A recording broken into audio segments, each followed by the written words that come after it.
ప్రభాకర్ చౌదరి అన్న గారు, అదేవిధంగా మా రాంభూపాల్ మిత్రుడు, ఇంకా అన్ని పార్టీల నాయకులు పోగొట్టమ్మ అందరికీ కూడా ఈ మంచి కార్యక్రమం సెక్యులర్ని ఏర్పాటు చేస్తా అన్నప్పుడు అందరూ రావాల్సిందే, అందరూ వస్తే బాగుంటుందన్న, ఇది ఏదో మనం చేసుకుంటే బాగుండదని సెక్యులర్న చాలా కష్టపడి అందరినీ ఆహ్వానించి ఈ కార్యక్రమం నిర్వహించినారు. సెక్యులర్న ప్రత్యేకంగా ధన్యవాదాలు చెప్తాం.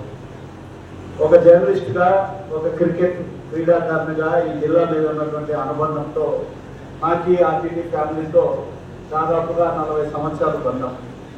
ఫాదర్ ఫెడరర్ ఉన్నప్పటి నుంచే నాకు బంధం ఉంది. దాని తర్వాత మాకు ఫెడరర్ వచ్చేది ఆర్టీటీలో. ఇప్పుడు 2 అంశాలు మాత్రమే మేము చూస్తూ ఉన్నాం. ఒకటి ప్రధానంగా ఆవేదన కలిగే అంశం ఏంటంటే, ఈ సభ ఆర్టీటీ పోతా ఉంది అంటే ఆర్టీటీతో లబ్ధి పొందినటువంటి మనుషులు ఎక్కడున్నారో అర్థం కాలే. మన అనంతపురం జిల్లా పోరాటాల గడ్డలో ఆర్టీటీకి ఫాదర్ ఫెడరర్ కుటుంబానికి నష్టం జరుగుతూ ఉంది అంటే కూడా ఇంకా స్పందించని హృదయాలు ఉన్నాయంటే ఆవేదన కలుగుతూ ఉంది. అదేవిధంగా జనాలు కూడా తెలియదు చాలా విషయాలు.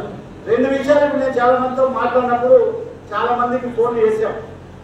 ఈవెన్ మన మీడియా మిత్రులు కూడా చాలా మందికి తెలియదు. ఏమనుకుంటా ఉన్నారంటే, ఏముంది ఆర్టీటీ డబ్బులు ఉన్నాయి కదా, 20,000 నడుస్తుంది, చాలా ఏమైనా సర్వీస్ చేశారు కదా అని. ఎందుకంటే ఇవాళ చూసినప్పుడు ఆర్టీటీ మతపరమైనటువంటి సంస్థ ఎవరు చూడడానికి వీలు లేదు. ఫాదర్ ఫెడరర్ ఈ జిల్లాకు వచ్చినప్పుడు 70లో ఏమైంది, ఆ రోజు కొంతమంది గో బ్యాక్ ఫాదర్ ఫెడరర్ అని ఉద్యమం జరిగినటువంటి చరిత్ర కూడా అనంతపురం జిల్లాలో ఉంది. అటువంటి వాళ్ళే మళ్ళీ ఫాదర్ కావాలి ఈ జిల్లాని కాపాడాలి అని చెప్పి పోరాటం చేసినటువంటి ఈ జిల్లా, ఏ ఆశయంతో అయితే ఫాదర్ ఫెడరర్ ఈ జిల్లాలో చేశారో ఇవాళ ప్రతి ఒక్కరు కూడా గుర్తించుకోవాల్సిన అవసరం ఉంది. ఇంకా చెప్పుకుంటూ పోతే ఆర్టీటీ నుంచి చాలా ఉన్నాయి. ఇల్లే కాదు, క్రీడలే కాదు, వికలాంగులకే కాదు. ఇవాళ మనం ఆలోచించండి, కరోనా సమయంలో ఎవరైనా మన ఇంట్లో చచ్చిపోయినా కూడా మనం ఆ దగ్గర కూడా పోలేదు. ఆ పరిస్థితిని కూడా ఆర్టీటీ సేవ చేసినటువంటి దాన్ని మర్చిపోకూడదు. ఇవాళ నాకు అనిపిస్తూ ఉంది, ఇవాళ చాలా మంది నేను కోరుతా ఉన్నాను మీ అందరికీ కూడా, ఇది ఈ జిల్లాని కాపాడుకోవాల్సినటువంటి అవసరం ఉంది.